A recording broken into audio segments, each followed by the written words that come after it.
ဘောမှာပန်းတွေပွင့်တော့လွမ်းမောင်ရာဒီရောက်ပြန်ပြီကွယ်ကိုအကြောင်းလေးပြောပြတယ်လက်ပတ်မီအောင်မလေးအောင်ရောက်ပြန်ပါကွယ်အပေါ်ရှာနေလို့ကိုချစ်သူဝေမလေးလို့ပြောပြ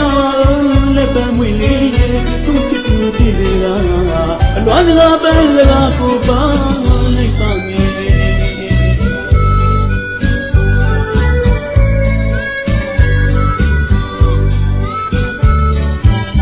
ဘောမှာပန်းတွေပွင့်တော့လွမ်းမောင်ညာရီရောက်ပြန်ပြီကွယ်တို့ကြောင့်တွေပြော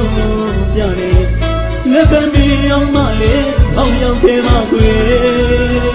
အပေါ်ရှာပေါ်နေလို့ကိုချစ်သူပဲမလေးလို့ပြောပြပါဦးလက်ပံမွေလေးရဲ့ကိုချစ်သူသိနေတာကအလွမ်းစကားပန်းစကားကိုပါလိုက်ပါမယ်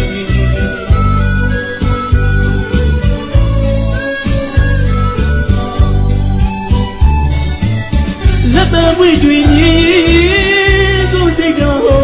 တိတ်ကိုလွယ်နေတယ်လွေးသမီးရဲ့လာမတွင်လက်ပံမီအောင်သူညောင်းတွင်ချစ်ပွဲဝီတဲ့အတိတ်ကိုဘူးလွယ်နေအတွေ့ထဲမှာပုံပေါ်ကြည့်တော့ဒီကျိုးစကားကြကြားနေပါလေသူမရှိတဲ့နေရာလေးကိုပြောပြပါလက်ပံမွေလေးရဲ့အလွမ်းစကားပန်းစကားကိုပါလိုက်ပါမယ်။အိုးတော့ငါဆို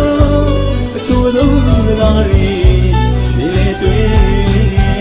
အထိတ်ကိုလွမ်းနေအောင်ကြည့်နေလို့သစ္စာဆိုတာရဲ့ဒီကြောင့်ပုံမြင်လေးများတိတ်ကောင်းလာွယ်သူရှိတဲ့ဒီအလေးကိုပြောပြပါလက်ပံမွေ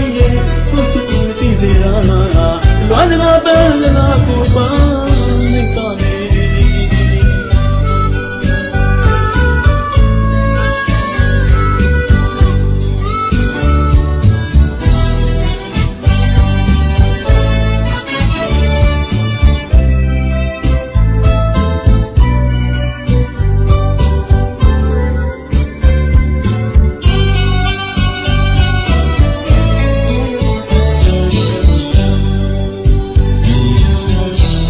မောင်ပန်းတွေပွင့်တော့လွမ်းမောင်ရာဒီရောက်ပြန်ပြီကွယ်တို့ကြောင့်တွေပြောပြတယ်